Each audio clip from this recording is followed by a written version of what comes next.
Individual saluting Chief High Priest Kazal. Mike, rock.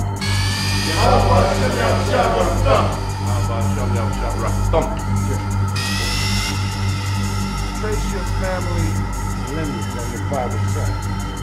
If you happen to be one of us, welcome here. If you're not, we'll see you in captivity. Shalom. Shalom. Shalom. It's Deuteronomy, the 33rd chapter, the 20th verse. Go ahead. Genesis chapter 49 verse 19. Gad, a troop shall overcome him, but he shall overcome at the last. Right, now, when Gad was born to Leah, there was a troop coming, marching through. So you had a thing, and Gabar always uses this term, omen nomen. You name your child after a certain event. So she saw this. So what does that tell you? You're going to have Israelites coming out of every nation, including the nation of Edom, Esau. Right? So if they're coming out of the nation of Edom, Esau, what are they going to look like? Edomites, Esau. But that doesn't mean that they're Edomites or Esau. They're Israelites that look like Edomites. You know? If you have Israelites scattered among the East Indians, you're going to have he's going to look like what? Like an East Indian, an Elamite.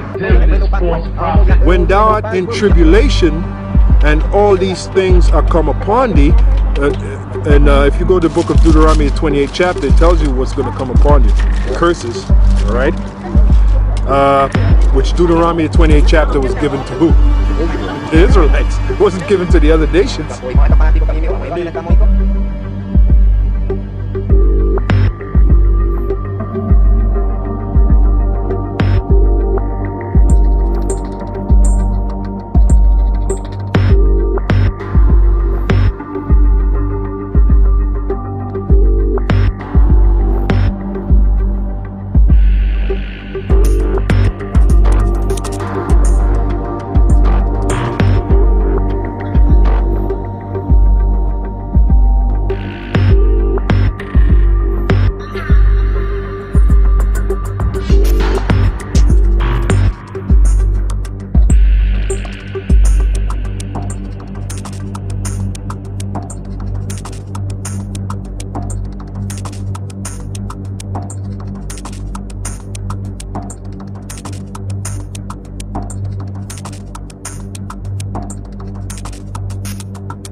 Are a serious threat to the peoples of Africa and their domestic animals.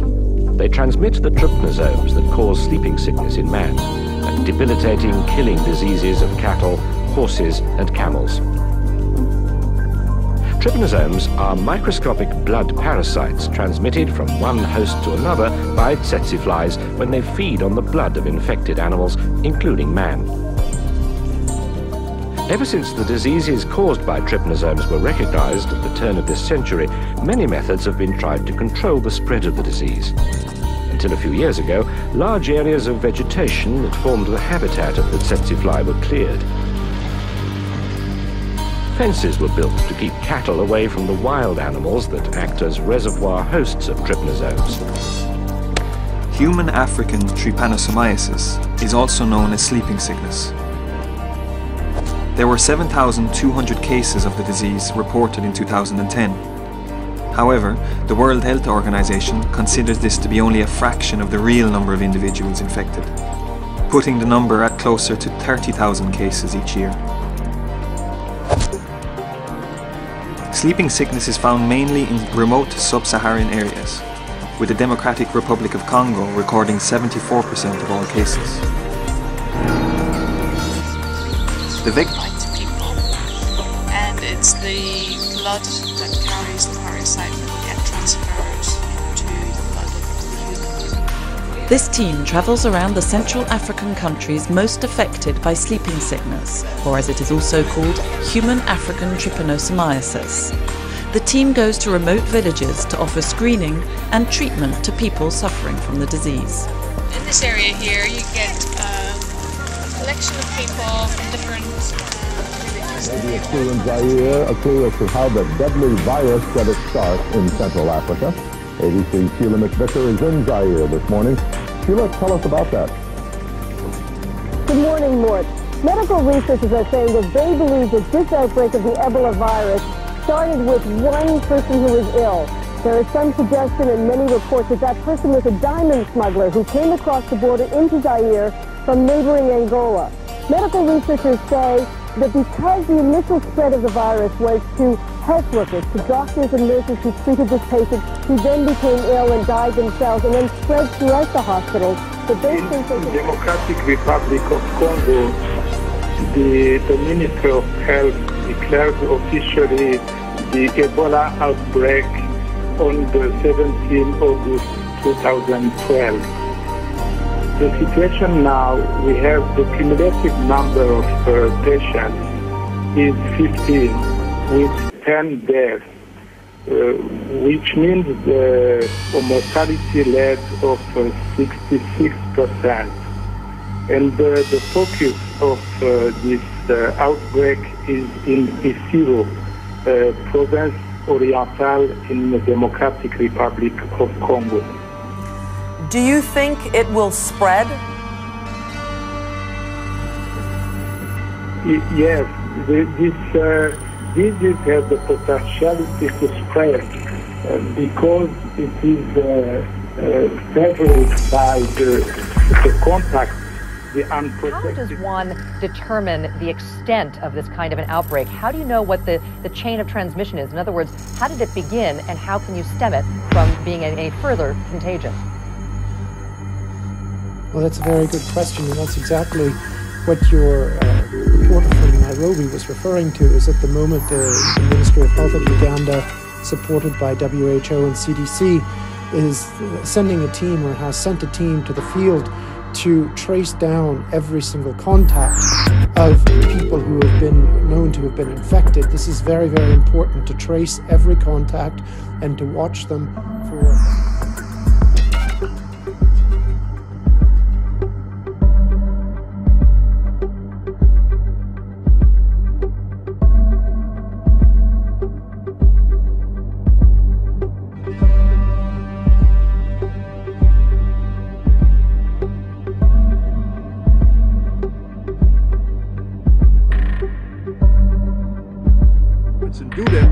Though there were of you cast out unto the uttermost part of heaven.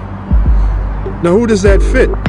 There's your Latin tribes right there. The uttermost part of heaven is where? North America and South America. Yep. That's the uttermost part of heaven. That right there proves that those Latin tribes are part of the nation of Israel. Right. They were scattered unto the uttermost part of heaven. Where's the uttermost part of heaven? You that don't want to accept that the Latin tribes are part of the nation of Israel, where's the uttermost part of heaven? You tell us.